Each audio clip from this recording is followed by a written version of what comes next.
नमः शिवाय। आज महाशिवरात्रि का पर्व है और आप सभी को जी9 न्यूज़ परिवार की ओर से हार्दिक मंगल शुभकामनाएं। जैसा कि आप जानते हैं कि फाल्गुन मास के कृष्ण पक्ष की चतुर्दशी तिथि को शिवरात्रि के नाम से जाना जाता है।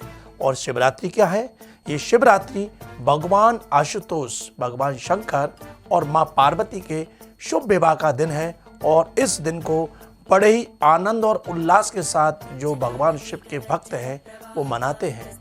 कहा जाता है कि जो भगवान शिव की आराधना करते हैं, जिनको शैव कहते हैं, तो शैव जो मतावली भक्त हैं वो भी शिवरात्रि को मनाते हैं। और वहीं जो वैष्णव समाज के लोग हैं वो भी भगवान शिव की आराधना करते हैं। तो शिवरात्रि का दिन भगवान शंकर की पूजा अर्चना करने का एक विशेष दिन है।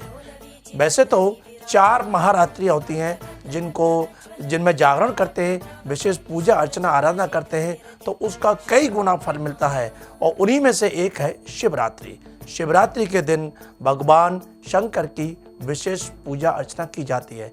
यूँ तो सुबह से ही भक्त लोग शिव मंदिरों में जाकर भगवान शिव का गंगा जल से, यमुना जल से और अनेक पवित्र नदियों के जल से अभिषेक करते हैं, पंचामृत अभिषेक करते हैं। और फिर उन्हें जो शंकर जी को सबसे प्रिय है, आग, धतूरा, बिल्वपत्र, भांग आदि से उनका भोग लगाते हैं, उनकी पूजा अर्चना करते हैं। तो ये तो नाना प्रकार की पूजा पद्धतियाँ हैं जिनसे भगवान शिव अति प्रसन्न होते हैं। और शिवरात्रि के दिन विशेष तरह से इस तरह की पूजा भक्तों द्वारा की जाती है। हमारे अगर हम ब्रज की बात करें तो ब्रज में भगवान शंकर को श्री कृष्ण का अनन्य भक्त कहा जाता है। जब द्वापर में श्री कृष्ण का जन्म हुआ तो भगवान शंकर कैलाश पर्वत को त्याग कर ब्रज में और अपने इष्ट बाल कृष्ण प्रभु के दर्शन करने आए थे।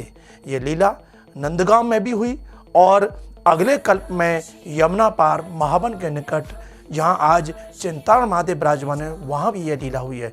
बड़ी मधुर लीलाएं। भगवान शंकर बिना अपने इष्ट के दर्शन किए ब्रज से लौटे नहीं। और इतना ही नहीं, ब्रज लीला में तो जब महारास जो भगवान श्री कृष्ण गोपियों की सबसे अंतरंग, सबसे प्रिय लीला है, और उसके दर्शन करने के लिए जब भगवान शंकर आए तो उन्हें उसमें प्रवेश नहीं मिला। कहा जाता है कि महारास में केवल गोपियों का प्रवेश है। अब भगवान शंकर भला कैसे अपने आराध्य के इस जो सबसे प्रिय उत्सव है उसको छोड़ सकते हैं?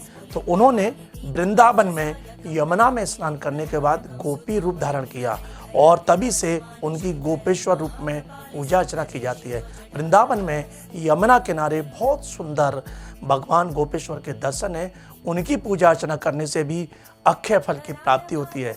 तो शिवरात्रि की जो बात हम कर रहे हैं कि भगवान शंकर और माता पार्वती के विवाह का जो शुभ दिन है, इसको महाशिवरात्रि भी कहते हैं। और इस दिन पूजा करने से मन वांछित फल की प्राप्ति होती है। यूँ तो हर व्यक्ति भगवान शिव की पूजा का अधिकारी है और पूजा करने के बाद भगवान भोलेनाथ, जिनको भोलेनाथ भी कहते हैं, और बड़े भोले वाले, थोड़ी सी सच्चे मन से अगर भक्ति की जाए तो भगवान शिव को प्रसन्न कर लिया जाता है।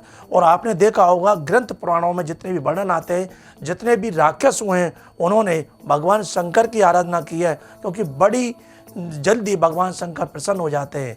तो हमारे ब्रजवासी जो भगवान शंकर के अनन्य भक्त हैं वो अनेक प्रकार से अपनी आराधना करते हैं और शिव जी का रात्रि में जागरण करते हैं। शिवरात्रि पर रात्रि जागरण का विशेष महत्व है और कहा जाता है कि अगर शिवरात्रि का जो भक्त जागरण करते हैं उनके सभी पाप भगवान शंकर हर लेते हैं और उनके जितने भी मनोवांछित फल हैं उनको वो प्रदान करते हैं, उनकी मनोकामना पूर्ति करते हैं। और जितनी कुंवारी कन्या हैं जिनका विवाह नहीं हुआ है उनका भी यह है कि अगर वो 16 सोमवार का व्रत रखते हैं तो उनको मन चाहा वर प्राप्त होता है। और यदि शिवरात्रि का एक ही व्रत अगर वो अपने मन में इस भाव को रख कर करती हैं तो उनको जल्दी वर की प्राप्ति भी होती है। तो ऐसी तमाम अनेक धर्म ग्रंथों में मान्यता है।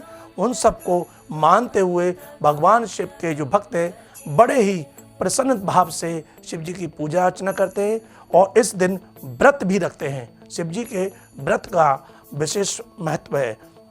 जो वैष्णव भक्त हैं वो यूं तो तमाम व्रत रखते हैं, लेकिन शिवरात्रि का व्रत हर कोई रखता है।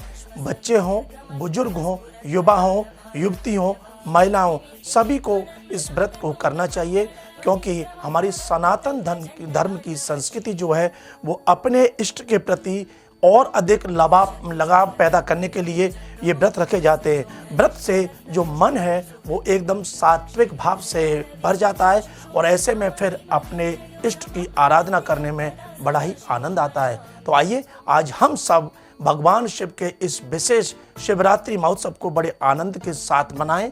और यदि आप कहीं अगर पूजा अर्चना करने नहीं गए हो तो अपने समीप का कोई भी शिव मंदिर हो वहाँ बड़ी आस्था के साथ जाएं, भगवान शिव की पूजा अर्चना करें और उनकी अक्षय कृपा प्राप्त करें, अक्षय पुण्य प्राप्त करें।